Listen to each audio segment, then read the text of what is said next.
So in this video, we will be discussing about 10 mistakes students make writing the Harvard International Review essay. In the last video, we discussed about what Harvard International Review Essay Competition is and why it is important for you. Just to re-endorse, if you are a student who is seeking full ride scholarships in top-ranking universities of the world, then Harvard International Review Essay Competition is one of the important academic activity that needs to be in your university profiling. Most importantly, at the end of the video, I will be giving you a very important formula of winning this essay competition. So you need to stay till the end. So understanding the gap between average submission and medal winning ones is the first step to closing it. Clear patterns emerge after reviewing HR content structure, judging criteria, and sample expectations. Average submissions describe. Winning submissions analyze. Now this is the winning thing, that the average submissions they only describe, while winning submissions they analyze. Now how that analysis would be done will be discussed later. The difference is not intelligence, it is strategy and preparation. This presentation breaks down each mistake and shows exactly how to avoid it. So mistake number 1, treating it like a school essay. HIR, that is Harvard International Review, expects an academic article, not a school essay, and the difference is visible from the very first sentence. So what is a vague, no thesis, no analytical edge, what normally students write? Technology has changed our lives, but what is an HIR standard opener? Thesis first, analytical depth, signaled immediately.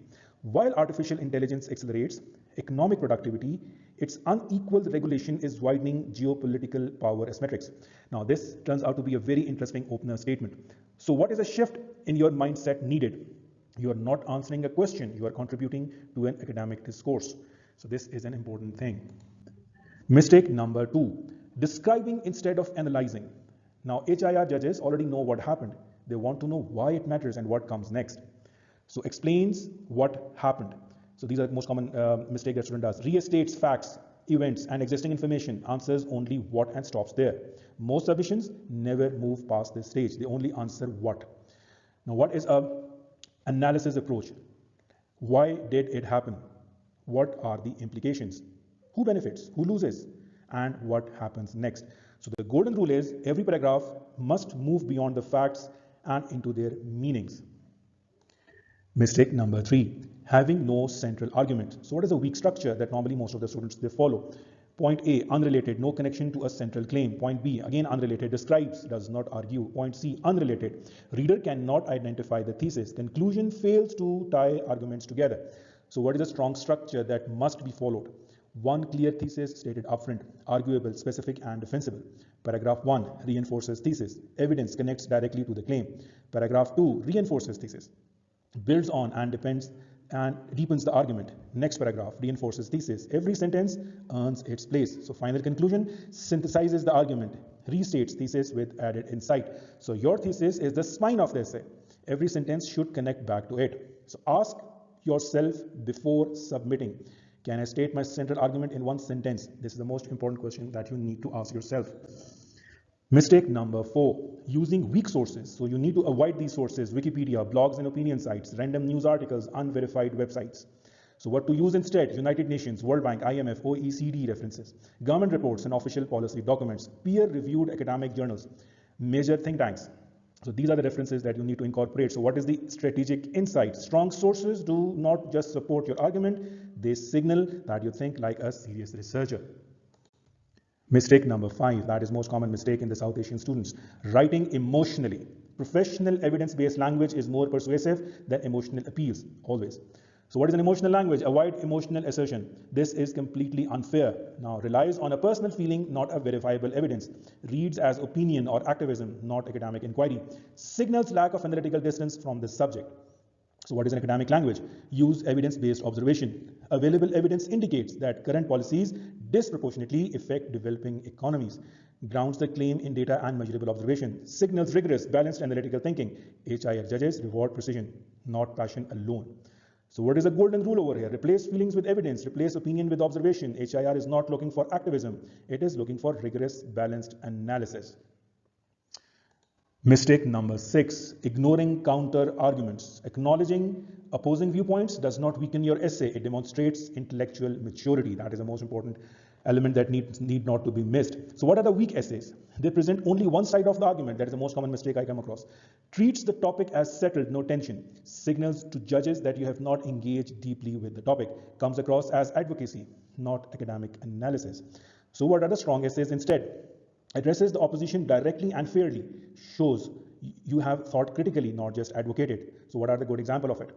Although proponents argue that AI regulation slows innovation, evidence from multiple justifications suggests carefully designed framework can support both innovation and public trust. So what is a golden principle over here? Engaging counter arguments demonstrates intellectual rigor. A judge sees you address the opposing view while trust your analysis far more than you see you are ignoring it. So what is the next mistake? Number 7, choosing an overused topic. A broad topic treated generically is forgotten. A focused topic analyzed deeply is remembered. So what are the two broad essays, the two broad topics that need to be avoided? Simply writing down artificial intelligence, climate change, or social media. So focused and original aim here. How differing AI governance strategies in the US, EU, and China are reshaping geopolitical influence. Now you can see a clear difference between the topic selection. So being specific is a comparative advantage. Narrowing your focus makes deep analysis possible and makes your essay stand out from thousands of submissions, which will be most of them rejected. So mistake number 8, no original perspective. Now you need to understand this thing. This is a little sensitive point that needs to be understood. Winning essays do not summarize existing ideas. They connect evidence in a way others have not. Many submissions simply restate what scholars have already said, adding no new lens or insight. Original perspective does not mean inventing facts. It means seeing a new connection. So ask yourself, what angle can I bring that most students writing on this topic will not? Your unique lens, your background, your context, your reading is your comparative advantage. So this is something that would lead to winning. Mistake number 9, weak introduction. One of the most common mistakes again. Your introduction is your first impression. So what you need to avoid? Opening with a dictionary definition. According to this, geopolitical is defined as, that's a very bad or weak introduction. Another weak introduction is coming up with famous quotes. Like Albert Einstein once said, imagination is more important than knowledge. Now these are the weak introductions. What the judges are expecting. A striking statistic. Anchor the reader in a compelling, verifiable data point that raises immediate questions. A reference to a recent global event. Ground your analysis in current affairs to establish relevance and urgency. A compelling policy dilemma. Frame a real tension between competing interests to immediately signal analytical thinking. So what is the golden rule over here? Immediately follow your hook with your thesis. Do not make the reader search for your argument. The first paragraph sets the standard for everything that follows. Now this is again a very important golden rule. Now mistake number 10, poor structure. A logically organized essay guides the reader through your argument. Poor structure loses them before you make your case. So these are the 9 important steps that should not be missed. So step number 1 is your hook. Step number 2 is context. Step number 3 is clear thesis.